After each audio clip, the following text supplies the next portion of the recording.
الشيطان اللعين الرجيم. بسم الله الرحمن الرحيم. الحمد لله رب العالمين وبه نستعين وهو المعين. والصلاة والسلام على سيد الأنبياء والمرسلين سيدنا ونبينا وشفيع ذنوبنا وطبيب قلوبنا أبي القاسم محمد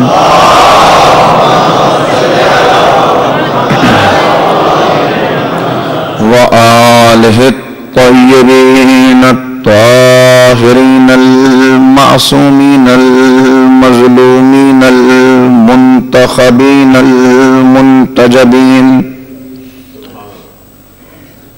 أما بعد فقد قال الله تبارك وتعالى في كتابه المجيد وفرقانه الرشيد وقوله الحق. بسم الله الرحمن الرحيم. يا أيها الذين آمنوا بالله ورسوله والكتاب الذي نزل على رسوله صلوات.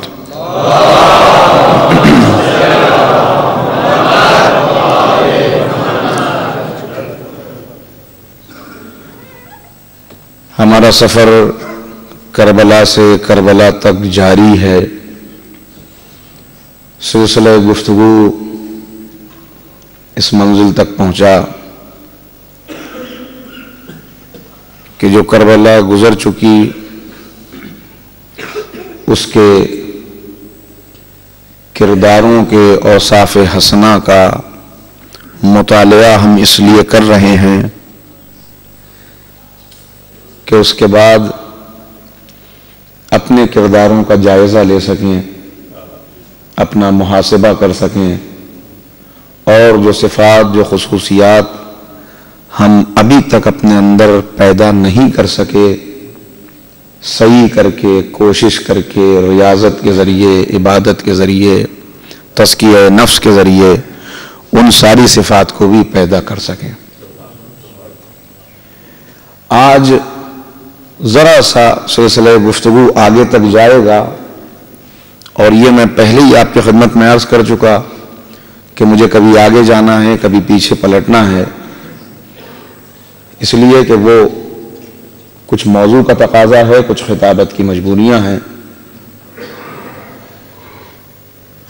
وقت کم ہو جاتا ہے، اس لیے براہ راست میں گفتگو کا آغاز یہاں سے کرنا چاہتا ہوں کہ دو سلسلے تاریخ میں آپ کو نظر آئیں گے. ایک نبوت کا سلسلہ ہے، ایک حکومت کا سلسلہ ہے. نبوت کی اپنی دنیا ہے، حکومت کی اپنی دنیا ہے. نبوت کے اپنے تقاضے ہیں، حکومت کے اپنے تقاضے ہیں. اور اس بات کو ذہن نشین کرنا اس لیے بھی ضروری ہے کہ تاریخ کا ایک طالب علم یا ایک عام قاری جب اسلامی تاریخ کا مطالعہ کرتا ہے، جو اصل میں ہے تو مسلمانوں کی تاریخ، مگر بدقسمتی سے اسے اسلامی تاریخ کا نام دے دیا گیا ہے. صلوات پڑھیں اس بات پر محمد والے میں.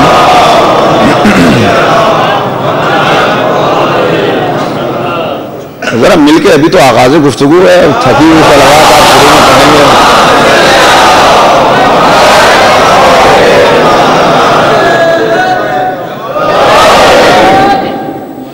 تو اس بات کا ذہن میں رکھنا بہت ضروری ہے، اور یہ بات آپ آگے بھی پہنچائیں. جو لوگ اسلام کا مطالعہ کرنا چاہتے ہیں، شیعت کو قریب سے دیکھنا چاہتے ہیں، ان ان کے ذہن میں اس بات کا واضح ہونا بہت ضروری ہے کہ اسلام کی تاریخ الگ ہے، مسلمانوں کی تاریخ الگ ہے۔ مسلمانوں کی تاریخ کو اسلام کی تاریخ نہ کہا جائے۔ اگر یہ کہا جائے گا تو اسلام پر دہشت گردی کا الزام صحیح ثابت ہو جائے گا، اس لیے کہ بدقسمتی سے جو تاریخ مرتب ہوئی ہے وہ آگ اور خون میں ڈوبی ہوئی تاریخ ہے۔ اور حیرت ہو جاتی ہے کبھی کبھی کہ جن لوگوں نے مصیبتیں اٹھائیں، جنہوں نے قربانیاں دیں، جنہوں نے اپنے جوانوں کو راہ حق میں قربان کیا، جنہوں نے شہادت کو سعادت سمجھا، جنہوں نے مسلسل ہر پریشانی دین کی راہ میں اٹھاتے ہوئے خوشی محسوس کی، ہم نے ان کی زندگی کو دیکھا تو وہ قید خانوں میں نظر آئے، وہ پا بزنجیر نظر آئے، ان کے گلے میں طوق نظر آئے، ان کے سامنے خنجر نظر آئے، ان کے لیے سولیاں نظر آئیں، ان کے چاہنے والوں کا خون پانی سے سستا نظر آیا۔ آخر یہ مسئلہ کیا ہے کہ جنہوں نے قربانیاں دی، ہم نے انہیں تاریخ میں مسلسل مصیبتوں کا شکار دیکھا، اور جنہوں نے سازشیں کی، جنہوں نے شرارتیں کی، جنہوں نے اسلام کے خلاف محاذ قائم کیے، جو ہمیشہ نبوت کے خون کے پیاسے رہے، ہم نے تاریخ میں انہیں دیکھا تو وہ تاج و تخت کے مالک نظر آئے، وہ خزانوں کے مالک نظر آئے، ان کے سامنے فوجیں نظر آئیں، ان کی پوری زندگی عیش و عشرت میں گزرتی ہوئی نظر آئی۔ تو ہم پریشان ہو جاتے ہیں کہ آخر یہ مسئلہ کیا ہے۔ میں اسی لیے یہ جملہ عرض کر رہا ہوں جہاں سے میں نے آغاز کیا کہ نبوت کی دنیا الگ ہے، حکومت کی دنیا الگ ہے۔ نبوت کے تقاضے الگ ہیں، حکومت کے تقاضے الگ ہیں۔ بہت سی چیزیں ایسی ہیں جو حکومت کی دنیا میں جائز ہیں، مگر نبوت کے یہاں ان کے لیے کوئی گنجائش نہیں ہے، اور بہت سی چیزیں ایسی ہیں جہاں جو نبوت کی دنیا میں ضروری ہیں مگر حکومت ان تقاضوں کو پورا نہیں کر سکتی، اس لیے کہ ان کے یہاں کوئی اہمیت نہیں ہے۔ وعدہ کر کے توڑ دو، اس کے لیے حکومت کو اس سے کوئی پریشانی نہیں ہے۔ دوستی کر کے پشت میں خنجر بھونک دو، حکومت کو اس سے کوئی پریشانی نہیں ہے۔ مہمان بلا کے قتل کر دو، حکومت کو اس سے کوئی پریشانی نہیں ہے۔ بیٹا باپ کا سر اتار لے، حکومت کو اس سے کوئی پریشانی نہیں ہے۔ باپ بیٹے کو قتل کر دے، حکومت کو اس سے کوئی پریشانی نہیں ہے۔ ہاتھ لیکن جو یہ بات طے ہے کہ جو قید ہو جائے گا وہ حاکم نہیں رہے گا، جسے زہر دے دیا جائے گا وہ حاکم نہیں رہے گا، جس کو پابند زنجیر کر دیا جائے گا وہ حاکم نہیں رہے گا، جو پابند سلاسل ہوگا وہ حاکم نہیں رہے گا، جو قید خانے میں ہوگا وہ حاکم نہیں رہے گا۔ لیکن نبوت کی دنیا اس سے بالکل مختلف ہے۔ اگر ہاتھ پیر باندھ کے آگ میں ڈال دیا جائے، ابراہیم تب بھی خلیل اللہ رہتے ہیں۔ توجہ فرما رہے ہیں آپ؟ اگر کنویں کے اندر ڈال دیا جائے، اس کے باوجود قید خانے کے اندر رکھ دیا جائے، زندگی گزر جائے، مگر یوسف پھر بھی اللہ کے نبی رہتے ہیں۔ اگر رات کی تاریکی میں اپنے ماننے والوں کو لے کر دریا کو عبور کر کے چلے جائیں، موسیٰ پھر بھی کلیم اللہ رہتے ہیں۔ اگر پوری زندگی قید خانے کی نظر ہو جائے تب بھی امام وقت رہتا ہے، اس لیے کہ دنیا کے بگاڑنے سے اس کا بگڑتا ہے جسے بناتی دنیا ہے۔ جو منصب وہاں سے لے کے آتا ہے، عہدہ وہاں سے لے کے آتا ہے، عزتیں وہاں سے لے کے آتا ہے، وہ اگر کھجور کی چٹائی پہ بیٹھا رہے تب بھی عزت دار رہتا ہے، اور سوکھی روٹی کھانے کے بعد بھی انگلی کے اشارے سے سورج پلٹا کے بتاتا ہے کہ میں تمہاری نظر میں مجبور ہوں، ورنہ کل کائنات کا نظام میرے ہاتھ میں ہے۔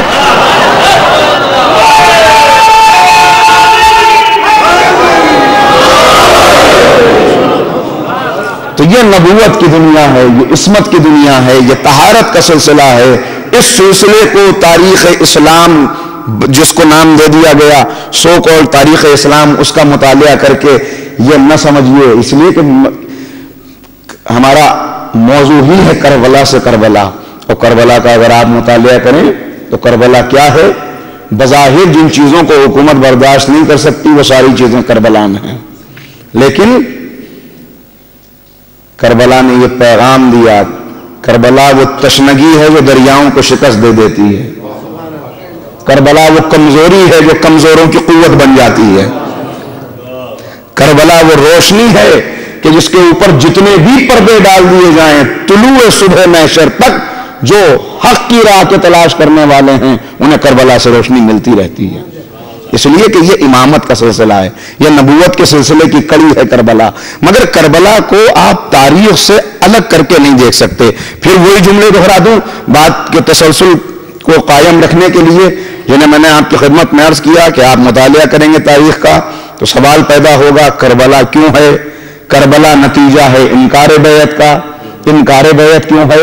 انکار بیعت نتیجہ ہے مطالبہ بیعت کا. مطالبہ بیعت کیوں ہے؟ مطالبہ بیعت نتیجہ ہے اقتدار یزید کا. اقتدار یزید کیوں ہے؟ اقتدار یزید نتیجہ ہے نظام غدیر کو نہ ماننے کا. جو فرمائی آپ نے. لہذا ایک نظام جو نبوت نے قائم کیا تھا، جو ایک الہی نظام تھا ہدایت کا، جب اس سے دنیا منحرف ہوئی، اس سے ہٹی، تو اب یہ کہا گیا اور یہ باتیں آج تک کہی جا رہی ہیں کہ اصل میں مسئلہ یہ ہے کہ اسلام میں بدقسمتی سے بعد میں ملوکیت آ گئی. اسے آج سب تسلیم کر رہے ہیں. بڑے بڑے مفکرین کو اگر آپ دیکھیں جس کے اندر ذرا سی بھی حق پرستی ہے وہ اس بات کو تسلیم کر لیتا ہے کہ ملوکیت بعد میں آ گئی. مگر ایک اصطلاح استعمال کی جاتی ہے کہ بات یہ خلافت راشدہ تک تو سلسلہ صحیح رہا، اس کے بعد ملوکیت آ گئی. ملوکیت نے اپنے پنجے میں اسلام کو جکڑ لیا. مگر میں ایک بات آپ سے پوچھتا ہوں، یہ خلافت راشدہ کی اصطلاح کس نے دی؟ یہ ایک طلسم ہے جس کو تلاش کرنا، جسے ڈھونڈنا میں بہت آسانی کے ساتھ گزر جانا چاہتا ہوں، اس لیے کہ مجھے معلوم ہے آپ کی توجہات پوری طرح میری طرف ہیں. دیکھیے دو سلسلے گزرے ہیں، ایک بنی امیہ کا سلسلہ، ایک بنی عباس کا سلسلہ. ایک بنی امیہ کا سلسلہ، ایک بنی عباس کا سلسلہ. انشاءاللہ موضوع سے بھی ہم نہیں ہٹیں گے. کربلا آپ کو بنی امیہ کے بھی ہر سلسلے میں نظر آئے گی. کربلا کی روشنی یہاں بھی ہے، کربلا کی روشنی بنی عباس کے سلسلے میں بھی ہے. اس لیے کہ یہ تاریکیوں کا سلسلہ جو ادھر بڑھ رہا ہے تو یہ ہو نہیں سکتا کہ تاریکیاں ہوں اور روشنی کا کوئی مرکز نہ ہو. ہاں یہ ضرور ہے کہ اندھیرے کتنے ہی زیادہ ہوں انہیں مٹانے کے لیے نور کی ہلکی سی کرن بھی کافی ہوتی ہے. صلوات پڑھ دے محمد و آل محمد.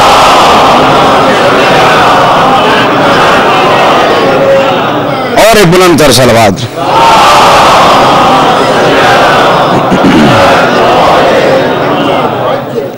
تو یہ بس کچھ چیزوں کو چھوڑنا ہے.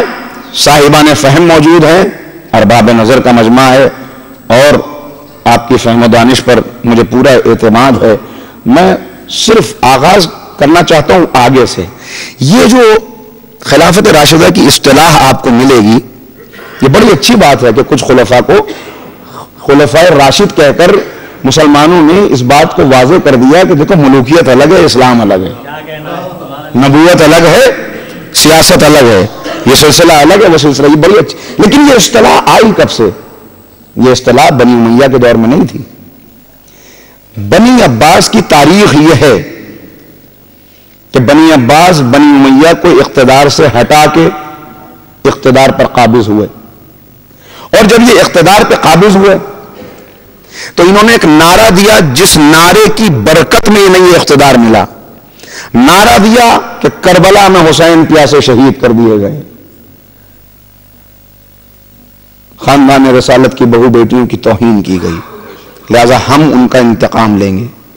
یہ انتقام کا نعرہ دینے کے بعد لوگ جمع ہوئے اور بنی امیہ کو اقتدار سے ہٹا کر بنی عباس اقتدار کے اوپر قابض ہو گئے. مگر نعرہ کیا تھا ان کا؟ نعرہ یہ تھا کہ چونکہ وہ غاصب تھے اور ہم نے انہیں ہٹایا ہے، حق تھا اہل بیت کا. تو اب جب یہ آ گئے اقتدار پر تو بات تو بدلی نہیں، حق تو اب بھی اہل بیت کا ہے. لہذا ایک بہت بڑا ڈرامہ رچا گیا جس کو آپ ذرا سنیں یہاں پہ، اور اس کے بعد میں آپ کی خدمت میں عرض کرتا ہوں. پہلا حاکم جو بنو عباس کا آیا ابو العباس صفا، اس کا نام ابو العباس ہے، اور صفا اسے کہا ہی اس لیے جاتا ہے کہ اس نے اتنا خون، صفا کا مطلب خون بہانے والا، اس نے بہت زیادہ خون بہایا. جب پہلا دربار اس نے کیا تو اب پہلے دربار کی کیفیت ذرا سن لیجیے، ساری باتیں واضح ہو جائیں گی. پہلے ایک مرتبہ مل کے آپ صلوات پڑھ دیں تو آواز کم ہو گئی پیچھے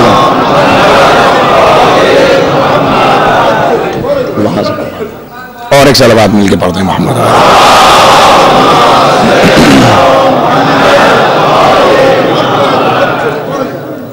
پہلا دربار عالم یہ تھا کہ پہلے ایک مقرر کو خریدا گیا جس کے اندر بے پناہ صلاحیت تھی تقریر کرنے کی، جو جذبات سے لوگوں کے کھیل سکتا تھا. اسے خرید کر اسے ٹرین کیا گیا اور اسے بٹھا دیا گیا دربار کے اندر. حاکم کے اشاروں کو سمجھے کہاں کہاں پر کیا گفتگو کرنی ہے. اور اس کے بعد یہ ابو العباس خود تخت اقتدار پہ آیا. تخت کے اوپر آ کے دربار سجا ہوا ہے اور بنی امیہ کے جو بڑے بڑے سردار قتل ہونے سے رہ گئے تھے وہ سب اس دربار کے اندر بیٹھے ہوئے ہیں. وہ سب دربار میں بیٹھے ہیں، پسے پردہ تلواریں لیے ہوئے سپاہی کھڑے ہیں، بنی عباس کے جوان کھڑے ہوئے ہیں جو اشارے کا انتظار کر رہے ہیں کہ کیا اشارہ حاکم کی طرف سے ہوتا ہے کہ اس کے مطابق ہم عمل کریں. اور اس نے وہاں پہ تقریر کا آغاز کیا. وہ جو اس کا سکھایا ہوا بیٹھا ہے اس سے سوال کیا کہ بلاؤ علی کو، آئیں اور آ کے یہ اقتدار ہم سے لے لیں. یہ اقتدار جو ہم نے غاصبوں سے چھین کر ان کے لیے حاصل کیا ہے، جن کا یہ اصل حق ہے، انہیں بلاؤ، وہ آئیں اور یہ اقتدار ہم سے لے لیں. تو ایک مرتبہ وہ کھڑا ہو گیا اور اس نے کھڑا ہو کے کہا علی تو مسجد کوفہ میں شہید کر دیے گئے. اور اس نے سینہ پیٹ کے کہا کہ ہے علی شہید کر دیے گئے، اچھا بلاؤ حسن کو، وہ آئیں اور آ کے یہ اقتدار یہ کرسی سنبھالیں. تو پھر کھڑا ہوا اور اس نے کہا کہ حسن وہ تو زہر دغا سے شہید کر دیے گئے، آپ کو معلوم نہیں ان کی لاش مطہر کے اوپر تو تیروں کی بارش کی گئی. تو اس نے ڈرامائی انداز میں رونا شروع کیا کہ اے حسن بھی نہیں رہے، اچھا بلاؤ حسین کو، وہ آئیں اور آ کے یہ اقتدار ہم سے لے لیں. اس کے بعد اور زیادہ پر اثر انداز میں اس نے مصائب کربلا کا بیان کیا کہ حسین تو اس طرح مدینے سے نکلے تھے، مکے میں پہنچ کے حج کو عمرے سے تبدیل کیا تھا، اس کے بعد کربلا آئے تھے، پانی بند ہو گیا، پیاسے رہے، پورے مسائل اس نے بیان کیے. پورا دربار رو رہا ہے اور ساتھ میں یہ بھی رو رہا ہے. اس کے بعد اس نے کہا اچھا حسین بھی زندہ نہیں رہے، بلاؤ علی اکبر کو، وہ آئیں اور آ کے اپنا حق ہم سے لے لیں. تو اس نے جناب علی اکبر کی شہادت بڑے پردرد انداز میں بیان کی کہ کس طرح جناب علی اکبر شہید کیے گئے. اس نے کہا علی اکبر بھی موجود نہیں ہے، بلاؤ علی اصغر کو، وہ آئیں اور آ کے اپنا حق ہم سے لے لیں. تو اس نے جناب علی اصغر کی شہادت کو بیان کیا. جب جناب علی اصغر کی شہادت اس نے بیان کی تو ایک مرتبہ اس نے اپنے سر سے امامہ اتار دیا. یہ امامہ اتارنا غم میں نہیں تھا، توجہ فرمائیں، ذرا حکومتوں کی تاریخ کو دیکھیں آپ. یہ امامہ اتارنا غم میں نہیں تھا، بلکہ یہ ایک اشارہ تھا کہ جب ہم امامہ اتاریں گے تو جتنے بڑے سردار بیٹھے ہوئے ہیں ہمارے سپاہی نکلیں گے اور ایک ایک کو قتل کر دیں گے. اس نے امامہ اتارا، پردے کے پیچھے چھپے ہوئے سپاہی نکلے، انہوں نے قتل کرنا شروع کیا اور اتنا خون بہا کہ تاریخ میں یہ فقرہ لکھا کہ دربار میں جو فرش کو دھونے کے لیے پرنالے ہوتے ہیں اس کے اندر سے خون بہتا ہوا نالیوں میں پہنچ گیا، اتنا خون بہایا گیا. اب یہاں سے یہ اصطلاح چلی کہ جو کوئی نہیں ہے تو یہ تو کسی کو سنبھالنا ہے نا، تو اہل بیت کی نیابت میں یہ اقتدار ہم سنبھالے لیتے ہیں. توجہ فرمائیں، حکومت کی سازش ذرا دیکھیں، ہم سنبھالے لیتے ہیں. یہاں مسئلہ کیا ہوا، سب کا نام اس نے لیا مگر سید سجاد امام زین العابدین علی ابن الحسین علیہ السلام کا نام اس لیے کہ اگر امام کا نام لیا ہوتا تو پتہ چلتا، جواب یہی ملتا کہ امام شہید کر دیے گئے، کہا ان کے بیٹے کو بلاؤ. جواب ملتا وہ بھی شہید کر دیے گئے، کہا ان کے بیٹے کو بلاؤ. تو امام جعفر صادق علیہ السلام تو موجود تھے، وہ آ جاتے، اقتدار انہیں دینا پڑتا. اقتدار انہیں دینا نہیں تھا، جن سے اقتدار لیا تھا اپنے آپ کو حق ثابت کرنا تھا. اگر اس سے پہلے والے سلسلے کو بھی جو نظام غدیر کے مقابلے پر قائم ہوا تھا غلط قرار دے دیتے تو لوگ سوال کرتے کہ جب ان کا حق نہیں تھا تو تمہارا حق کیسے ہو گیا. اس لیے کہ غدیر کے وارث مٹے تھوڑی ہیں، غدیر کا وارث تو صادق آل محمد موجود ہے. نہیں توجہ فرمائی میں نے کیا عرض کیا. صلوات بلند پڑھے مل کے محمد والے.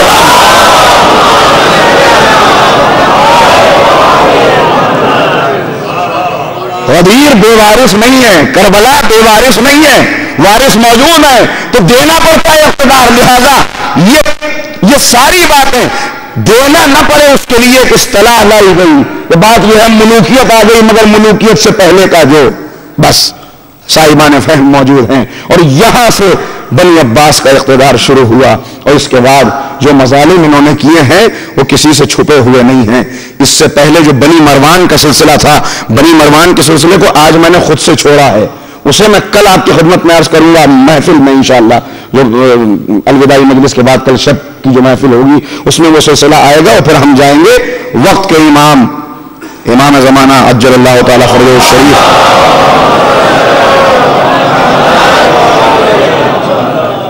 مگر اس میں کی ایک بات عرض کیے دیتا ہوں، جو آیہ کریمہ میں برابر تلاوت کر رہا ہوں، اے ایمان لانے والوں ایمان لے آؤ، اے ایمان لانے والوں اللہ اور رسول پر ایمان لے آؤ، اور اس کتاب پر ایمان لے آؤ جو نبی کے اوپر نازل کی گئی ہے. تو نبی کے اوپر نازل کی ہوئی کتاب پہ کتنا ایمان لایا گیا، اس کے لیے بنی مروان کا ایک چھوٹا سا اشارہ کر کے میں آگے بڑھوں. کیا کیا گزری، جو جو اہل بیت کے اوپر گزری ہے وہ ہر ظلم قرآن کے اوپر بھی گزرا ہے. ولید کہیں جانا چاہتا ہے، بنی مروان کے سلسلے کا چوتھا حاکم قرآن سے استخارہ کرتا ہے. یہ قرآن کو کیوں استعمال کر رہے تھے، یہ اگر کل کا خطبہ آپ کو یاد ہے تو مجھے دہرانے کی ضرورت نہیں پڑے گی کہ سید الشہداء یزیدیوں کے سامنے کھڑے ہوئے کیا کہہ رہے تھے کہ تم نے کلمہ پڑھا، تم تلاوت قرآن کرتے ہو، مگر اس کے باوجود میری مخالفت پر آمادہ ہو. کیوں آمادہ ہو؟ اس لیے کہ تمہارے شکم حرام غذاؤں سے بھر چکے ہیں. یہ مولا نے فرما دیا پہلے ہی، اور یہ بتا بھی دیا کہ جو ہمارے مقابلے پر آتا ہے تو سمجھ لو کہ جو تلاوت ہے اس کی یہ زبان تک محدود ہے. یہ تو مولا پہلے ہی بتا چکے کہ حلق میں اٹکا ہوا ہے قرآن، حنجرہ سے لفظیں نکل رہی ہیں مگر نیچے نہیں اتر رہا ہے. تو قرآن کو اس لیے لیا ہوا ہے ساتھ میں کہ حکومت اسلامی حکومت کہلائے، ورنہ ہٹا دیے جائیں گے. نکالا، آیت نکلی وَسَيَعْلَمُ الَّذِينَ ظَلَمُوا أَيَّ مُنْقَلَبٍ يَنْقَلِبُونَ، اور ظلم کرنے والے جان لیں کہ وہ اسی کرمٹ پلٹائے جائیں گے، وہ منقلب کیے جائیں گے. غور سے گھور کے قرآن کو دیکھا اور کہا ڈراتا ہے، اتنے بڑے حاکم کو تو ڈراتا ہے، اور کہا لے جاؤ اس کو دارالعمارہ کے دروازے پہ لٹکا دو. قرآن کو دارالعمارہ کے دروازے پہ لٹکایا، کہا میری تیر کمان لے کے آؤ. اور اس کے بعد تاریخ لکھ رہی ہے کہ قرآن کریم کے اوپر وہ قرآن جو شفا ہے، وہ قرآن جو نور ہے، وہ قرآن جو علم ہے، وہ قرآن جو اللہ کا کلام ہے، اتنی تیروں کی بارش کی کہ قرآن ریزہ ریزہ ہو کے فضا میں بکھر گیا. اور اس کے بعد کہا جا کے اپنے اللہ سے یہ کہہ دینا کہ میرا یہ حشر ولید نے بنایا ہے. عزیز غور کر رہے ہیں آپ. اور اس کے بعد اب یہ آئے ہیں ایسوں کو ہٹا کر، ایسوں کو قتل کر کے، یہ نعرہ دے کر کہ ہم اہل بیت کو ان کا حق دیں گے اور ہم کربلا کے خون کا انتقام لیں گے. مگر آنے کے بعد انہوں نے کیا کیا ظلم کیے. بنی عباس نے جو مظالم کیے ہیں، بنی امیہ کی روح بھی شرما جائے ان مظالم کو دیکھ کر. وہ مظالم تھے عزیزو، اس وقت جو مظالم ہو رہے تھے، مظالم کی بہرحال ایک حد تھی، لیکن یہ چونکہ اپنے آپ کو خود بھی شیعہ یعنی علی کہہ چکے تھے، ایک ایک گھر سے واقف تھے، ایک ایک فرد سے واقف تھے. مظالم پورے آپ نے سنے، مجھے وہ بیان نہیں کرنے، مجھے تو اپنے موضوع تک آنا ہے. انہی حاکموں میں ایک حاکم، کچھ نام ایسے ہیں کہ جن کو ہمارے دلوں میں اتنا واضح ہونا چاہیے. متوکل عباسی، جس کے بارے میں معصوم فرماتے ہیں کہ ان میں کا 10واں سب سے بڑا کافر ہوگا. کیا کیا مظالم اس نے کیا. یہاں سے چونکہ آغاز ہوتا ہے ہمارے اس امام کے دور امامت کا کہ جس کا آج مجھے تذکرہ کرنا ہے، اس لیے میں یہاں تک آپ کو لے آیا. دور 6 حاکم ہیں عباسی دور کے کہ جن کا دور امام نے دیکھا ہے اور جن کے مظالم کو امام نے برداشت کیا ہے.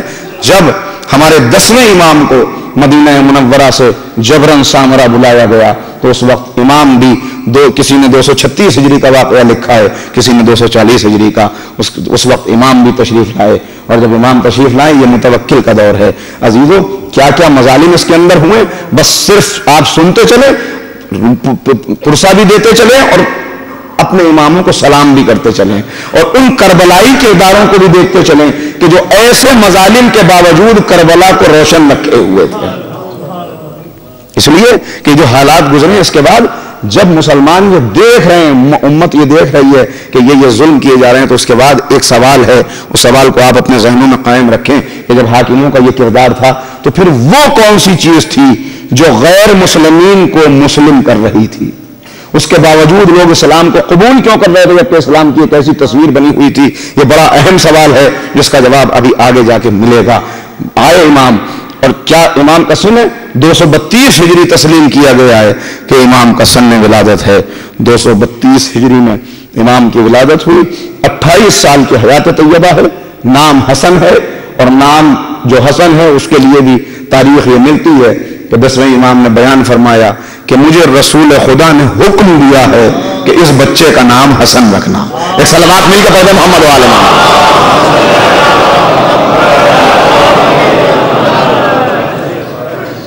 نام حسن، لقب عسکری، کنیت ابو محمد۔ ہمارے دوسرے امام کی کنیت بھی ابو محمد ہے، ان کا نام بھی حسن ہے، اور ان امام کا نام بھی، یہ نام دوسری مرتبہ آیا اس سلسلے میں۔ امام حسن کے بعد آپ کا نام، کنیت بھی وہی، لقب عسکری، جس کے لیے تاریخ یہ ملتی ہے کہ 10ویں امام کا بھی یہی لقب ہے، 11ویں امام کا بھی یہی لقب ہے۔ اسی لیے آپ کے روزے کو روزہ عسکریین کہا جاتا ہے۔ کیوں ہے یہ لقب؟ اس کے لیے بھی 2 روایتیں، ایک تو یہ کہ جس محلے میں آپ کو لا کے رکایا گیا تھا، بڑی توہین کی گئی، بڑی توہین کے ساتھ لایا گیا، وہ باتیں میں چھوڑ جاؤں اس لیے کہ 10ویں امام کی حیات طیبہ اس وقت موضوع نہیں ہے، لا کے رکایا گیا۔ مگر لقب عسکری کیوں ہے؟ ایک تو جس محلے میں رکایا گیا اس کا نام عسکر تھا، وہاں پہ فوجیں رکی ہوئی تھی۔ دوسری بات جس کی طرف متوجہ کرنا ہے وہ یہ کہ 11ویں امام کو خوف زدہ کرنے کے لیے، اپنا روب و داغ قائم کرنے کے لیے متوکل نے یہ کیا کہ اس کی 90,000 کی جو فوج تھی، امام کو ایک میدان میں بلایا اور 90,000 کی فوج کو وہاں حاضر ہونے کا حکم دیا، اور سب سے یہ کہہ دیا کہ جب تم آؤ تو اپنے ساتھ ایک تھیلا لے کے آنا جس کے اندر مٹی بھری ہوئی ہو، ایک جگہ پر اس مٹی کا ڈھیر لگاتے جانا، آگے بڑھتے جانا۔ جب 90,000 کی یہ فوج ایک ہی جگہ سے گزری اور مٹی ڈالنی شروع کی تو مٹی کا ایک تودا کھڑا ہو گیا، ایک پہاڑ کھڑا ہو گیا۔ جب یہ پہاڑ ہوا یہ روب ڈالنے کے لیے تو ایک مرتبہ امام کو متوجہ کر کے کہتا ہے، آپ نے دیکھا کہ میری فوج کتنی بڑی ہے؟ امام مسکرائے، یہاں مصلحت الہی یہ ہے کہ اسے بتا دیا جائے کہ ہم مجبور نہیں ہیں، اللہ نے ہمیں معجزہ دے کے بھیجا ہے۔ ایک مرتبہ امام نے اپنی دونوں انگلیوں کو اٹھایا، کہا ذرا اس کے درمیان دے۔ اب جو اس نے دیکھا تو زمین سے آسمان تک ملائکہ تھے جو اسلحہ لیے ہوئے یہ کہہ رہے تھے، یہ اپنا رسول اللہ حکم دیجئے اس فوج کا ابھی خاتمہ کر دے۔ امام نے فرمایا یہ تیری فوج ہے، وہ میری فوج ہے۔ صلوات علی محمد و آل محمد۔ ایک اور بلند صلوات مل کے پڑھیں بابا۔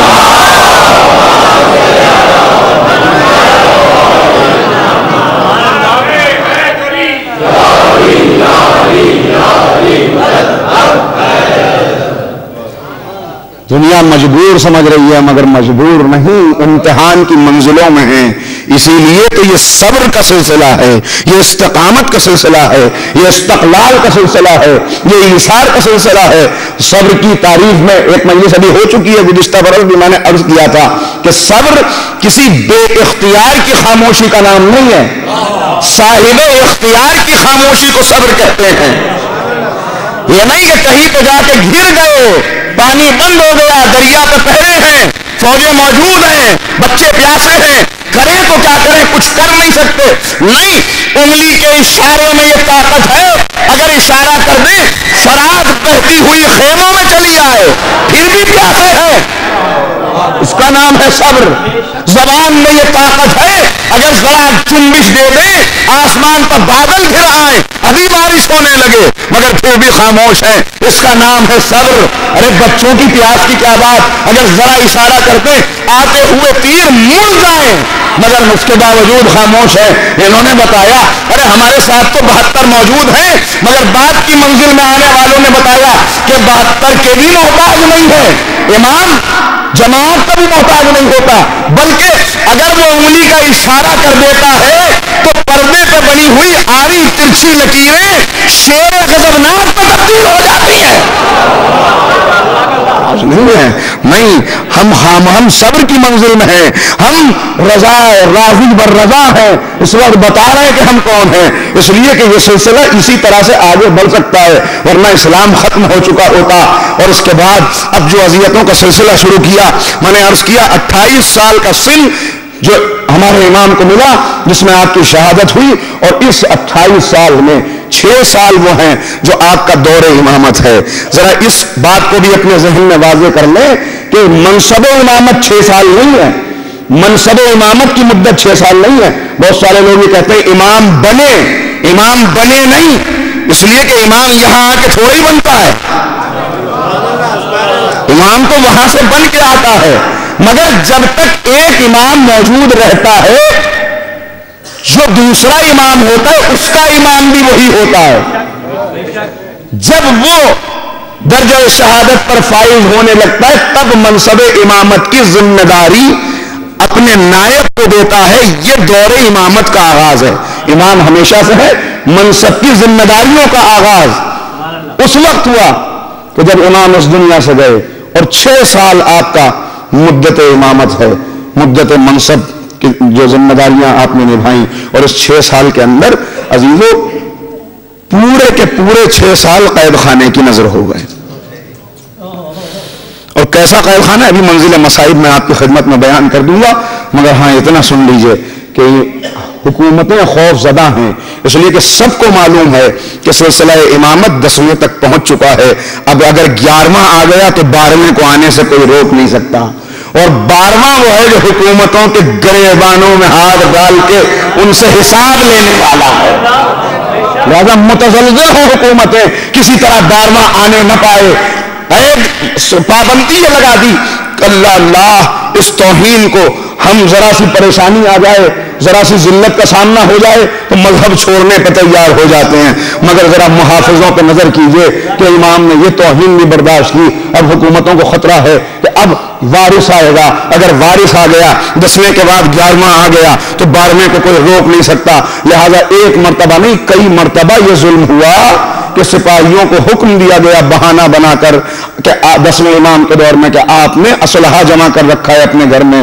سپاہیوں کو حکم دیا گیا جاؤ گھر کی تلاشی لو, اور اس کے بعد کچھ دائیوں کو بلایا گیا, اور دائیوں کو بلا کے کہا گیا جاؤ گھر کی ایک ایک عورت کو دیکھو.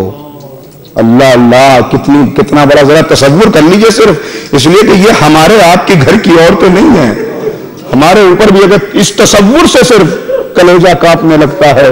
کا خاندان امامت و رسالت کی وہ عصمت ماں بیویاں, 1-2 مرتبہ نہیں کئی مرتبہ ایسا ہوا. لیکن ہر مرتبہ جب امام کی ولادت ہوئی 11ویں امام کی, امام چھپائے ہوئے ہیں, کسی کے سامنے نہیں آنے دیتے تاکہ لوگوں کو پتہ نہ چلے کہ 11واں وارث آ چکا ہے. ہاں ایک واقعہ گھر کا ملا, گھر کا واقعہ بچپن کا, اس لیے زیادہ واقعات آپ کی حیات کے اس دور کے نہیں ملتے. بعد میں تو پوری شیعت کی بنیاد تجدید جو کی ہے یا 5ویں 6 امام نے کی ہے یا 11ویں امام نے کی ہے, اور مسلسل یہ سلسلہ ہے امام رضا کا. اب وہ تفصیلات کا اس وقت موقع نہیں ہے, مگر اتنا ہاں بلند صلوات پڑھ دیں آپ مل کے. تو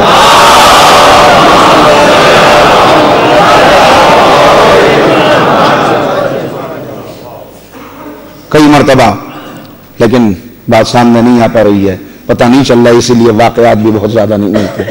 ہاں یہ واقعہ ملا ایک مرتبہ کا کہ امام نماز پڑھ رہے ہیں 10ویں امام, اور ایک مرتبہ گھر میں ایک شور بپا ہوا, رونے کی آوازیں بلند ہوئی, مگر امام کے خشوع و خضوع میں ذرہ برابر فرق نہیں آیا. جب نماز مکمل ہوئی تب پوچھا کہ کیا بات ہے, یہ کیسا واویلا ہے؟ کہا کہ آپ کا بیٹا کنویں کے اندر گر گیا. ایک مرتبہ امام تشریف لائے, 5ویں امام کی زندگی کا واقعہ بھی ہے اور 11ویں امام کا بھی. امام آئے, ظاہر ہے کہ ماں کا دل تو ماں کا دل ہوتا ہے, آنکھوں سے آنسو جاری ہیں. بی بی زلیخا خاتون کی ایک مرتبہ آ کے کھڑے ہوئے, کنویں کو دیکھا اور کہا لا میری امانت کو میرے حوالے کر دے, لا میری امانت کو میرے حوالے کر دے. بھائی اتنا جملہ زبان امامہ سے نکلنا تھا. ایک مرتبہ کنویں کا پانی بلند ہونا شروع ہوا اور جب سطح زمین تک پہنچا تو لوگوں نے دیکھا کہ امام اطمینان سے پانی پہ بیٹھے ہوئے موجوں سے کھیل رہے ہیں. کیوں نہ ہو, اس لیے کہ اسی کا وہ وارث تو ہے جس کے لیے یہ ملتا ہے کہ پانی پہ اپنا مصلی بچھائے گا. صلوات پڑھیں محمد و آل محمد.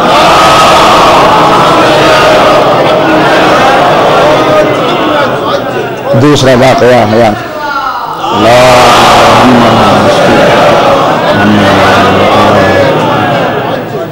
یہ اہل بیت کی شان ہے. دنیا سمجھ رہی ہے اقتدار, مگر میں آپ کی خدمت میں عرض کروں سارے مظالم دیکھ لیجئے اور اس کے بعد ایک میرے سوال کا صرف جواب دیجئے کہ کتنے لوگ گزر گئے تاج و تخت والے, روب و داب والے, حکومت و سلطنت والے, خزانے والے, لشکر والے, لیکن آج آپ تلاش کریں وہ لوگ کہاں گئے, ان کے محل کیا ہوئے, ان کی فوجیں کیا ہوئی, ان کے خزانے کیا ہوئے, ان کے سپاہی کیا ہوئے, ان کی تلواریں کیا ہوئی, ان کے اسلحے کیا ہوئے. آپ تاریخ میں آپ کو ان کے نام تو مل جائیں گے مگر زمین کے اوپر کہیں قبروں کے نشان نہیں ملیں گے. اور کچھ وہ تھے جو قید خانوں میں زندگی گزار رہے تھے, جو پابند سلاسل تھے, جن کے اوپر پابندیاں تھی, جنہیں پوری زندگی تنگ قید خانوں میں گزارنا پڑا.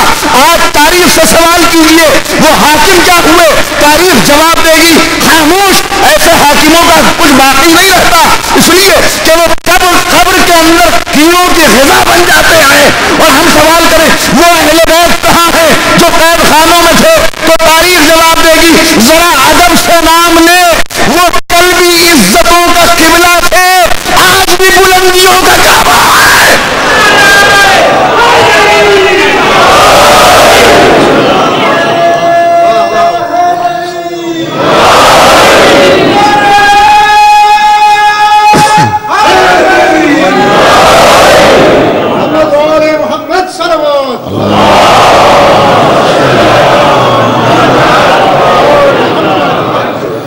اپنی حکومتوں پر بڑا غرور تھا, متوکل کو بڑا غرور ہے. کیا کیا اس نے ظلم کیے ہیں عزیزو, کیسے کیسے ظلم ہے. میں عرض تو کر رہا ہوں کہ پوری زندگی ایسی ہے کہ اگر فضائل کا واقعہ بھی آپ کو سناؤں تو اس کے اندر بھی مسائل کے پہلو ہیں. اس سے پہلے کبھی ایسا ظلم نہیں ہوا کہ ایک مرتبہ حکم دیتا ہے امام کو کل میری سواری نکلے گی, میری سواری کے ساتھ سارے امیر اور رئیسوں کو حکم ہے کہ وہ میرے ساتھ دوڑیں, برہنہ پا دوڑیں. اور امام کو بھی حکم دیا جاتا ہے کہ آپ کو بھی میرے گھوڑے کے ساتھ برہنہ پا دوڑنا پڑے گا. امام کے لیے ملتا یہ ہے, اللہ اللہ ذرا اندازہ لگائیں وقت کا وہ امام جس کی انگلی کے اشارے میں یہ طاقت ہو کہ اگر اشارہ کر دے تو زمین کے طبقات پلٹ جائیں, اسے اس بات کا حکم دیا جا رہا ہے. یہ صبر کی کس منزلوں کے اوپر ہیں, یہ یقین کی کس منزلوں کے اوپر ہیں. امام کے لیے ملتا یہ ہے جیسے امام حسین کو پیاس بہت لگتی تھی, ایسے ہی امام اگر گرمی میں نکل جاتے تھے تو بہت جلدی پسینے میں ڈوب جاتے تھے, گرمی بہت زیادہ لگتی تھی. اللہ اللہ, جس سے جیسا امتحان لینا تھا اللہ نے اس امتحان کو ویسے ہی سخت رکھا تاکہ دنیا والے دیکھ لیں کہ اتنی سخت منزلوں کے بعد بھی کیسے ثابت قدم گزرتے ہیں. امام چلے, چند قدم چلے, پسینے میں شرابور ہو گئے, چلچلاتی ہوئی دھوپ, جلتی ہوئی زمین, برہنہ پا گھوڑے کے ساتھ دوڑ رہے ہیں. ذرا اندازہ کریں اس کیفیت کا. یہ ظلم ہے صرف جو کیا جا رہا ہے. کوئی ایسا موقع ہو, کوئی ایسی دنیا دیکھ لے ہمارا اقتدار کیسا ہے, دنیا سمجھ لے, لوگوں کی توجہات ان کی طرف سے ہٹ کے ہماری طرف آ جائیں. مگر دنیا جانتی نہیں ہے کہ لوگ حکومتوں کے اوپر نہیں جھکا کرتے, فضیلتوں کے اوپر جھکا کرتے ہیں. حکومتوں پہ کوئی نہیں جھکتا. دنیا سمجھتی ہے اس بات کو, حکومت آنی جانی ہے, آج ہے کل چلی جائے گی, اقتدار ہے کل چھن جائے گا. اس کے بعد ایک نیا ظلم کیا, امام کو اپنے دربار میں بلایا اور دربار میں بلا کر یہ ایسا ظلم ہے جو اس سے پہلے کسی امام کے اوپر نہیں کیا گیا. عزیزو, امام موسیٰ کاظم کے ساتھ یہ ظلم ضرور ہوا کہ دل تڑپتا ہے کہ ایک تہمت لگانے کی کوشش کی گئی تھی قید خانے میں ایک کنیز کو بھیج کر، مگر ایسا ظلم اس سے پہلے نہیں ہوا کہ جب امام دربار کے اندر داخل ہوئے تو ایک مرتبہ ملعون ابن ملعون کہتا ہے کہ عالم یہ ہے کہ اپنے تخت کے اوپر بیٹھا ہوا ہے، شراب کا جام ہاتھ میں ہے، امام کی طرف جام بڑھا کے کہتا ہے کہ آپ کو شراب پینی پڑے گی۔ اللہ اکبر! ذرا غور کریں یہ کتنے بڑے امتحان کی منزل ہے، کتنے بڑے امتحان کی منزل ہے، کن کن منزلوں سے گزرے ہیں اہل بیت۔ کبھی شرابی کے دربار میں حسین کا سر پہنچا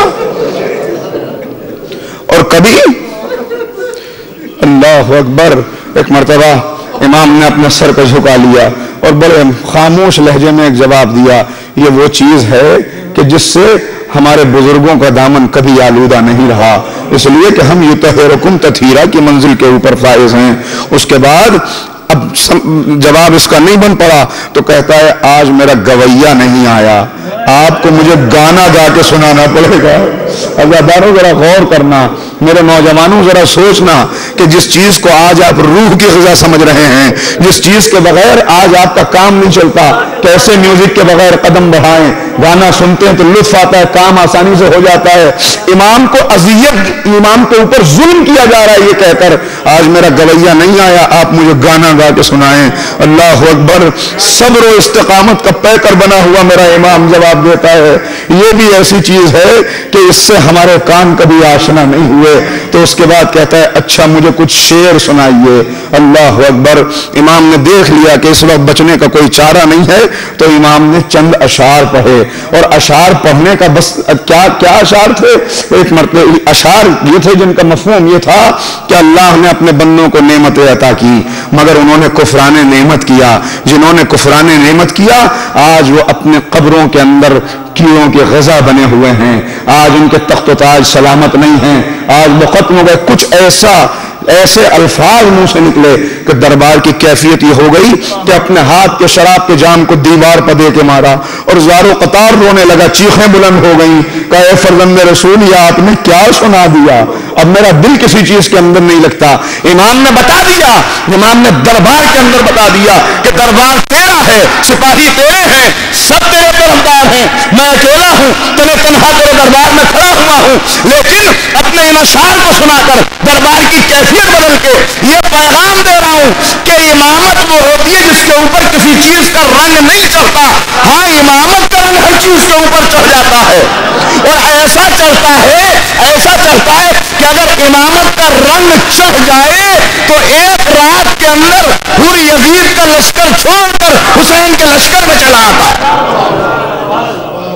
امامت کا رنگ ہے، دربار کا رنگ بدل گیا کہ فرزند رسول آپ تشریف لے جائیے۔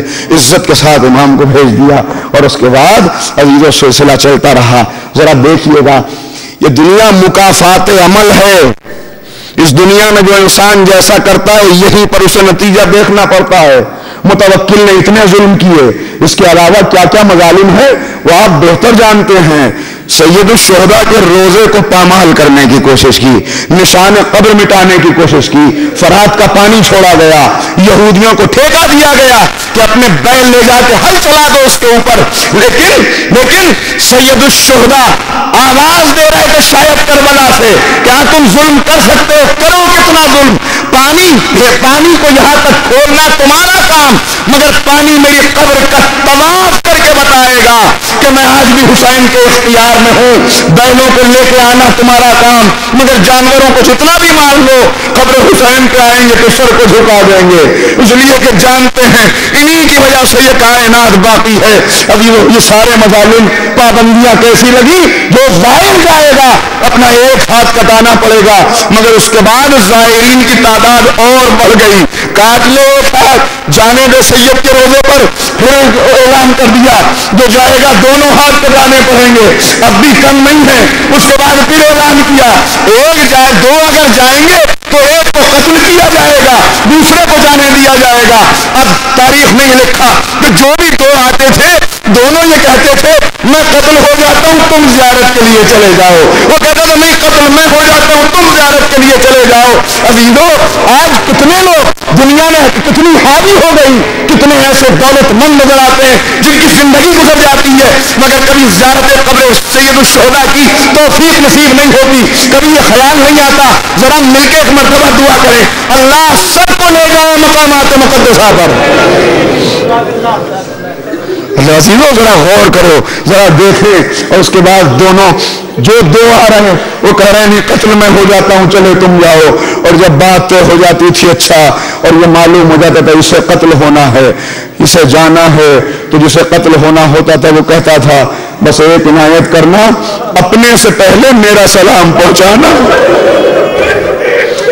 اپنے سے پہلے میرا سلام پہنچانا، اس لیے کہ نہیں دنیا دیکھ رہی تھی اب میں کیا کروں، مجھے جانا تو کہیں اور تھا، وقت بھی ختم ہوتا چلا جا رہا ہے اور موقع بھی نہیں ہے، مگر میں نے کہا دنیا مکافات عمل ہے، اس متوکل کو اپنے ظلم کا نتیجہ یہی تو دیکھنا پڑا۔ کیا نتیجہ دنیا نے دیکھا کہ منتصر نے اپنے باپ کو قتل کیا، بیٹے نے باپ کو قتل کر کے حکومت پر قبضہ کیا اور قبضہ کر کے یہ پیغام دیا دونوں سلسلوں کو اچھی طرح پہچان لو، ایک طرف وہ ہے کہ اگر بیٹا باپ بیٹے سے سوال کرتا ہے بیٹا میں نے خواب دیکھا ہے کہ ہم موت کی طرف بڑھ رہے ہیں، تو بیٹا کہتا ہوا نظر آتا ہے بابا اگر ہم حق کے اوپر ہیں تو کیا پرواہ ہے، موت ہمارے اوپر آ پڑے یا ہم موت کے اوپر جا پڑے۔ اور ایک طرف یہ بیٹا ہے جو باپ کو قتل کرتا ہے، باپ کو قتل کر کے حکومت حاصل کرتا ہے۔ میں صرف ایک جملہ کہتا ہوں آخری آدمی تک، اسے یاد رکھیے گا اور اپنے سینوں کے اوپر نقش کیجیے گا، دونوں کردار سامنے ہیں، جوانوں تمہارے لیے موقع ہے،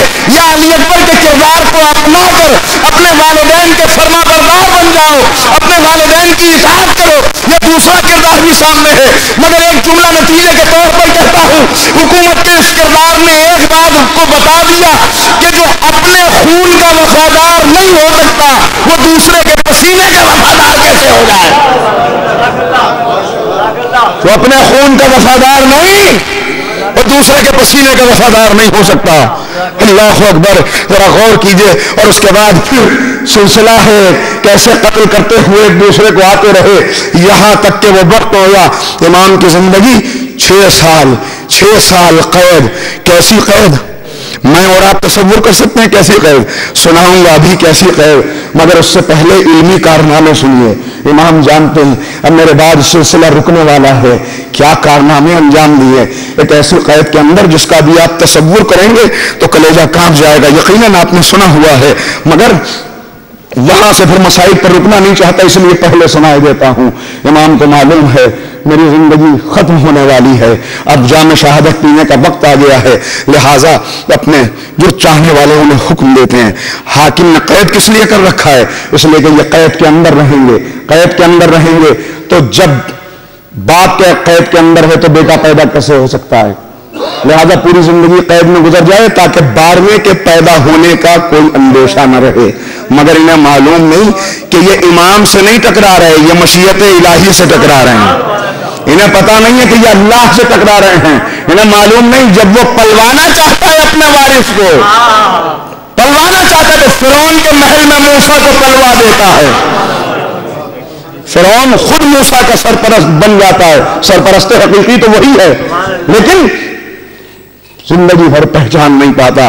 ہاں تماچا کھا کے جب منہ ٹیڑھا ہوا تو سوچتا تو تھا کہ شاید یہی تو نہیں ہے وہ بچہ، مگر اس کے باوجود یہ سلسلہ تھا لہذا قید کر دیا گیا۔ لیکن ایک واقعہ ایسا ہوا کہ جس کی وجہ سے اسباب پیدا ہوئے۔ وہ کیا واقعہ ہوا؟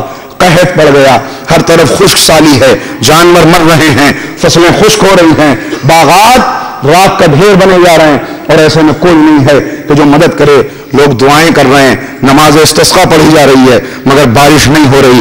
ایسے میں ایک عیسائی راہب آتا ہے اور آنے کے بعد کہتا ہے تمہیں کیا پریشانی ہے؟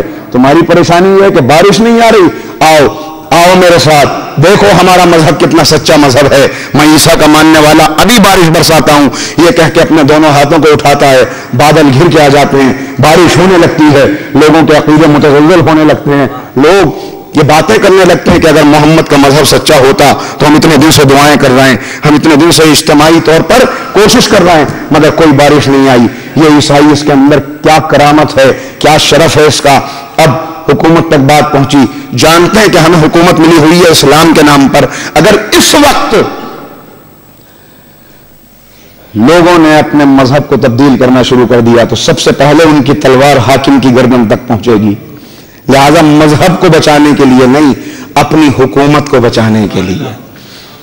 جب اپنے آپ کو بچانا ہوتا ہے، حکومتوں کی تاریخ یہی ہے اور حکومت کے ماننے والوں کی تاریخ بھی یہی ہے کہ جب خود کو بچانا ہوتا ہے تو نام اسلام کا لیتے ہیں. نہیں توجہ فرمائی نہیں کیا؟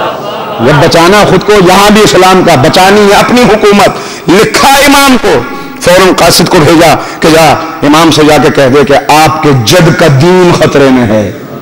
نہیں، اس جملے سے حکومت نے خود بتا دیا حکومت ہماری ہے، دین آپ کے جد کا ہے. امام آئے، کیا مسئلہ ہے؟ کہا یہ، کب میرے سامنے لاؤ. راہب آیا، ایک مرتبہ اپنے ہاتھوں کو اٹھایا. امام نے کہا ذرا قریب آ، تیری انگلیوں کے درمیان جو چیز دبی ہوئی ہے اسے میرے حوالے کر دے. انگلیوں کے درمیان کچھ دبا ہوا تھا، امام نے لے کے مٹھی میں دبایا. کہا اب بارش برسا کے دکھا.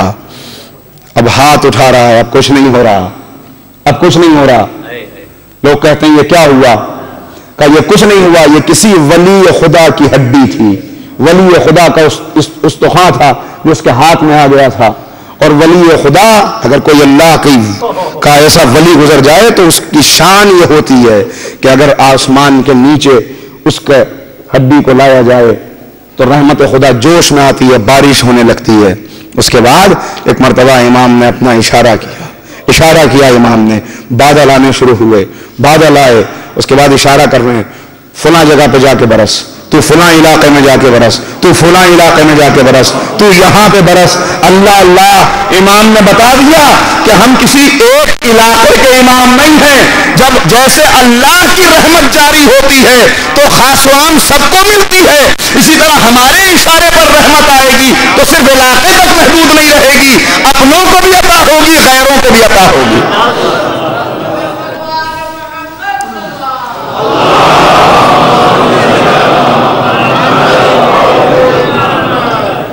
ہمارا کرم عام ہے، ہماری عنایتیں خاص ہیں، سب کے لیے ہیں. اللہ اللہ، جو اپنے آپ کو ایسا، میں نے عرض کیا، اتنا اختیارات رکھتے ہوئے جو خاموش رہ جائیں. خدا کا شکر ہے کہ ہم ایسے اماموں کے ماننے والے ہیں. اس نعمت عظمیٰ پہ جتنا شکر خدا ادا کریں وہ کم ہے کہ ہم ایسے ائمہ کے ماننے والے ہیں. عزیزو، یہ سلسلے جاری ہیں اور میں نے کل آپ کی خدمت میں عرض کیا تھا کہ ایسے ائمہ کے ہم ماننے والے کہ ہماری کوئی چیز عزیز نہیں ہے ان سے.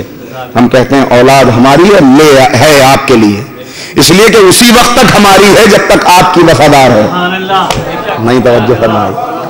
ہم اسی وقت تک اسے اپنا کہیں گے جب تک یہ آپ کی وفادار رہے گی. اگر آپ کی وفادار نہیں ہے تو ہماری نہیں ہے. مال ہمارا ہے مگر اسی وقت تک ہمارا ہے جب تک آپ کے کام آ جائے. عزیزو، بس سلسلہ گفتگو مسائل کی طرف جا رہا ہے، لیکن یہ آپ دیکھ رہے ہیں برابر ہدایت کا یہ مرکز کھلا ہوا ہے، کہاں کہاں ذکر حسین ہو رہا ہے. لیکن اس ذکر کے وفا کرنے کے لیے ہمیں ہر اعتبار سے تعاون کرنا ہوتا ہے. دامے درمے قدمے سخنے، ہم ثبوت دیتے ہیں مولا ہم حاضر ہیں. اگر ایک کی ضرورت ہو تو دو حاضر ہیں مولا، اس لیے کہ یہاں پہ ایک دیں گے تو وہاں سے بے شمار. بس میں وقت لینا نہیں چاہتا، ایک مرتبہ صلوات پڑھ لیں آپ حضرات اور جلدی جلدی تعاون کریں. بہت سارے مرحلے ہیں، مجالس کا مرحلہ بھی ہے، تعمیر کا مرحلہ بھی ہے، وہ تمام آپ کے علم میں. صلوات پڑھیں محمد عالم صلی اللہ محمد علیہ محمد. یہ جو آج جو کلیکشن ہوا ہے جنرل کلیکشن ہے جس میں نیاز کا بھی ہے اور جنرل کلیکشن کے عنوان سے یہ آپ لوگ اس کو دیں گے. اور کل دوپہر میں انشاءاللہ یہاں الوداعی مجلس ہوگی داخلہ مدینہ کے عنوان سے. بعد نماز ظہر ٹھیک 1:30 بجے انشاءاللہ مجلس شروع ہو جائے گی. اور کل رات اور پرسوں رات یعنی اس کے بعد جو 3 تقاریر ہیں مولانا کی وہ جشن کے عنوان سے ہوں گی دشہرا کے مناسبت سے 8، 9 اور 10 ربیع الاول. تو وہ انشاءاللہ مولانا صاحب کے جشن کے عنوان سے ہوں گی جس میں مولانا صاحب کے بیان سے ہم انشاءاللہ فائدہ حاصل کریں گے. اور حاصل تمام سے ان تمام پروگرام میں شرکت کرتے ہوئے سعادت حاصل کریں. اور محمد وعلی محمد صلوات.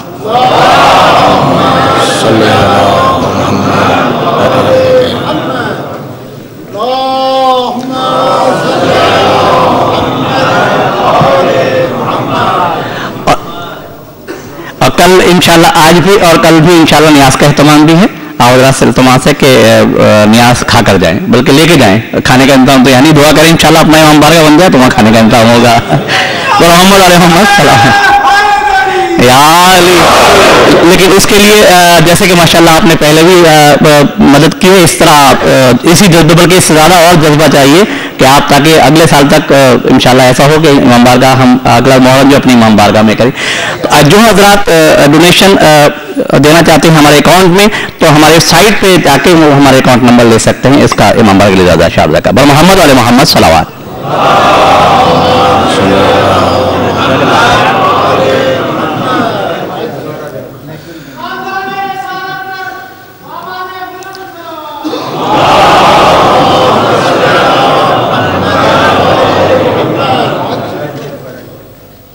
تو عزیزوں میں یہ عرض کر رہا تھا، اور یقیناً ایک مرتبہ اور صلوات پڑھنے مل کے محمد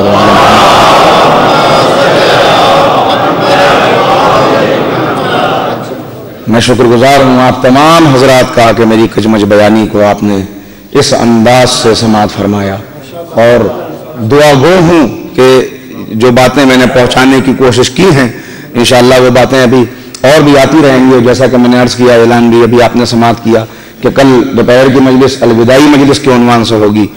الوداعی مجلس اس سلسلے کی ہے، ورنہ ہم کبھی حسین کو الوداع نہیں کہتے. یہ سلسلہ جو عزا کا سلسلہ یہ ختم ہو رہا ہے، مگر ہمارا غم ختم نہیں ہو رہا، اس لیے کہ یہ غم تو اس وقت تک ختم ہو ہی نہیں سکتا جب تک یہ فرش عزا ہم تو اٹھا دیتے ہیں، مگر یہ غم اس وقت ختم ہوگا جب سیدہ فرش عزا اٹھا دیں گے. ہمارا غم اس وقت تک جاری رہے گا. تو کل کی مجلس الوداعی اس سلسلے کی الوداعی مجلس کے عنوان سے ہے، اور اس کے بعد کل رات کے بعد جو 3 دن جشن کا سلسلہ ہے میں نے خصوصی درخواست کی ہے اور آج پھر دوہرا رہا ہوں.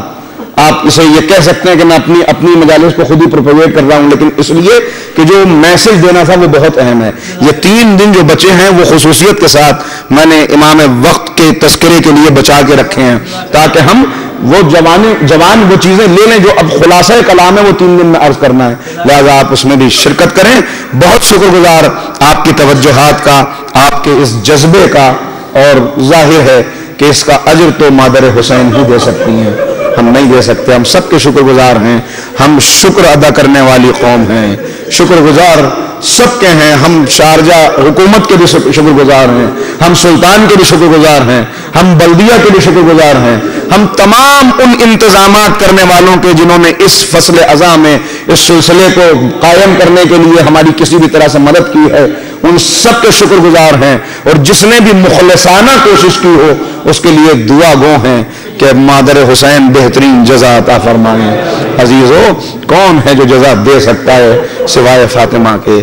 یہ آخری ماتم ہے، ماتم تو اس کے بعد بھی رہے گا، مگر اس وقت زیادہ ماتم اس لیے ہوتا ہے کہ کربلا میں جو خاندان زہرا اجڑا تھا، اللہ میں کہاں سے لفظ لاؤں، پھر واپس آتا ہوں. آپ نے سنا ایک ایک بیٹا امام شہزادی کا کس انداز سے مصائب برداشت کرتے ہوئے گزرا ہے. یہ 11ویں امام کا غم ہے کہ جنہوں نے یہ محسوس کیا، امام نے فضل ابن شاذان کی کتنی کتابوں کی اصلاح کی ہے اور اس کے اوپر اپنی مہر سب کی کہ ہاں ہم اس کی تصدیق کرتے ہیں، مگر شیخ توسی کا جو کتب خانہ نظر آتش کیا گیا، 1-2 مرتبہ نہیں 7 مرتبہ، اس میں سے اکثر کتابیں ضائع ہو گئیں. دجلہ کا پانی سیاہ ہو گیا، لائبریریاں جلا کر ایسے کتابوں کو دریا برد کیا گیا کہ پانی سیاہ ہو گیا. ہاں کیا کریں، کبھی دریا کا پانی کتابوں کی سیاہی سے سیاہ ہوتا ہے، کبھی سادات کے خون سے سرخ ہوتا ہے. اللہ احمد ابن اسحاق جو راوی ہے اصول کافی کا، وہ بیان کرتا ہے کہ جب مجھے معلوم ہوا کہ امام قید میں ہے تو میں امام سے ملنے کے لیے آیا. اب ذرا غور کیجئے گا کتنی علمی خدمات جو امام نے ادا کی ہیں. کیسا قید خانہ؟ کہتا ہے کہ میرے قید خانے میں جب نظر پڑی تو میں رو پڑا، اس لیے کہ ایسا قید خانہ تھا کہ جس میں کوئی سیدھا کھڑا نہیں ہو سکتا تھا. امام اس انداز میں کھڑے ہوئے تھے کہ بس سر جھکا ہوا تھا، بیٹھتے تھے تو پیر پھیل نہیں سکتے تھے، کھڑے ہوتے تھے تو سر سیدھا نہیں کر سکتے تھے. اللہ اللہ، جو نہ بیٹھ کے پیر پھیلا سکے، نہ کھڑا ہو کے سر سیدھا کر سکے، لیٹنے کا تو سوال کیا ہے؟ اور ایسے قید خانے میں 1-2 دن نہیں، 6 سال 6 سال گزارے میرے امام نے۔ ارے ایک تو وہ قید خانہ تھا کہ جس کے لیے زمانے کا الہ امام سلام کرتا ہے، میرا سلام ان بیویوں کے اوپر کہ جن کے چہرے کا رنگ بدل گیا تھا، اس لیے کہ زندان شام ایسا تھا کہ دن میں آفتاب کی دھوپ پڑتی تھی، رات میں شبنم پڑتی تھی۔ اور ایک وہ قید خانہ ہے کہ جہاں میرا امام، میرا 7واں امام ایسا قید رہا کہ ہتھکڑیاں بعد شہادت کھولی گئی۔ اور ایک یہ قید خانہ کہتے ہیں کہ میں رو پڑا، میں نے امام سے کہا مولا یہ کیا کیفیت ہے؟ کہا اب جو غور سے دیکھا تو امام کا چہرہ زرد تھا، ہاتھ پیر متورم تھے۔ میں نے کہا مولا آپ کو تو زہر دیا گیا ہے۔ تو امام بڑی نحیف سی آواز میں بولے یہ کوئی پہلا موقع نہیں ہے، مجھے کئی مرتبہ زہر دیا جا چکا ہے۔ دن 24 گھنٹے میں 1 پیالہ پانی اور 1 سوکھی ہوئی روٹی یہ کھانے کے لیے اپنے ہاتھ سے حاکم دیتا ہے کہ کوئی کچھ اور نہ پہنچا دے۔ اور امام کہتے ہیں کہ اس میں بھی کبھی کبھی زہر ملا دیا جاتا ہے۔ اللہ اللہ عزیزو، جب یہ واقعہ ہوا اور امام کو نکالا گیا تو 1.5 ماہ امام اپنے گھر پہ رہے۔ بس وہی 1.5 ماہ کی مدت ہے جو زندگی میں اپنے گھر پہ گزاری ہے، ورنہ یہ پورا دور امامت قید خانے میں گزر گیا۔ 1.5 ماہ کے بعد پھر گرفتار کر لیا گیا۔ اور اس کے بعد اللہ اللہ اب کیسے بیان کروں، ذرا وقت کے امام کو یاد کر لیجئے، وہ امام جو کربلا والوں کو یاد کر کے کہتا ہے زیارت ناہیہ میں، اے میرے جج میں آپ پر دن رات ایسے روتا ہوں کہ خون کے آنسو نکلنے لگتے ہیں۔ اللہ اللہ، وہ امام آج پرسہ لینے کے لیے آیا ہے، اپنی یتیمی کا پرسہ، اپنے بابا کا پرسہ۔ وہ امام جو 5 سال کی سن میں یتیم ہو گیا اور اس کے بعد برابر مظالم ہو رہے۔ میں آپ سے کہتا ہوں اپنے کلیجوں پہ ہاتھ رکھنا اور مجھے ایک بات بتانا، اگر خدا نخواستہ کسی جوان کے باپ کی قبر کو کوئی کھودنے لگے تو اس جوان کے دل میں کیا گزرے گی؟ اے امام زمانہ سلام لیجئے، آپ کے صبر پر سلام کہ آپ کے جج کی قبر پر دھماکہ کیا گیا، روزہ کریم کو منہدم کیا گیا۔ اللہ اللہ، وہ امام جو کبھی اپنے باپ دادا کی قبر کو دیکھ کر روتا ہے اور کبھی جنت البقیع کی طرف توجہ جاتی ہے تو رسول کی وہ بیٹی یہ کیا ہوا ہے کہ جب امام کو آخری مرتبہ زہر دے کے حجرے میں پہنچایا گیا تو اب امام کا غلام کافور بیان کرتا ہے کہ کیفیت یہ تھی کہ امام اپنے بستر پہ ہر لمحہ تڑپتے تھے۔ 3 دن سالن میں گزرے کہ ہر لمحہ تڑپتے تھے، جسم کانپنے لگتا تھا، ہاتھ پیر نیلے ہو چکے تھے اور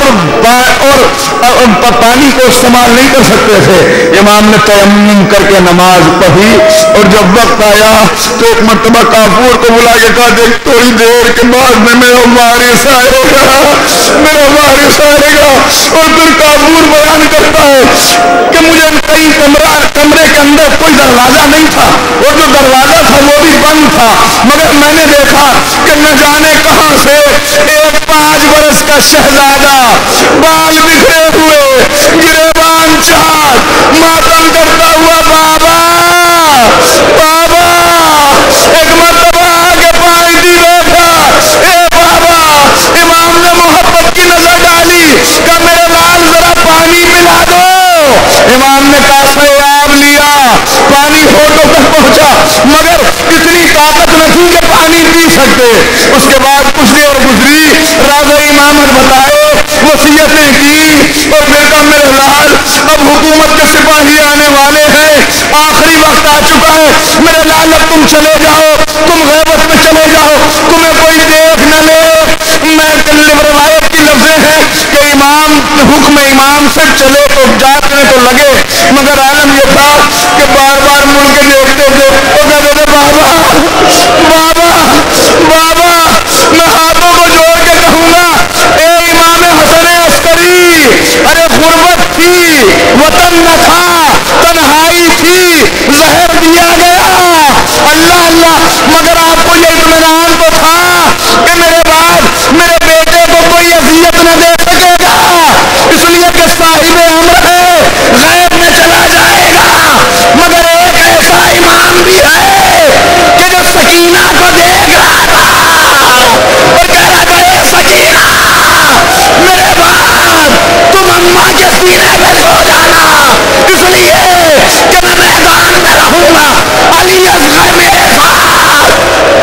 مولا ارے آپ کو یقین ہے کوئی تماچے تو نہیں مارے گا، اللہ اللہ، شیو ماتم کرو، 11واں امام رخصت ہو گیا، دنیا حسن عسکری سے خالی ہو گئی، اور اس کے بعد لکھا ہوا ہے کہ اس شام سے جنازہ اٹھا کہ ہزاروں کی تعداد میں لوگ تھے، بازار بند تھے، دکانوں میں ہڑتال تھی، میں ہاتھوں کو جوڑ کے کہوں گا اے مولا آپ کا جنازہ تو اٹھ گیا، ایک وقت کے امام، میں آپ کو پرسہ دوں مگر جملہ کہوں، آپ بڑے خوش قسمت ہیں، آپ کے بابا کا جنازہ اٹھانے والے مل گئے، مگر امام ہی کی لفظوں میں کہوں، امام زمانہ سلام کرتے ہیں، میرا سلام میرے اس جد پر جس کا کوئی جنازہ اٹھانے والا، اللہ اللہ، امام کہتے ہیں میرا سلام اس رخسارے پر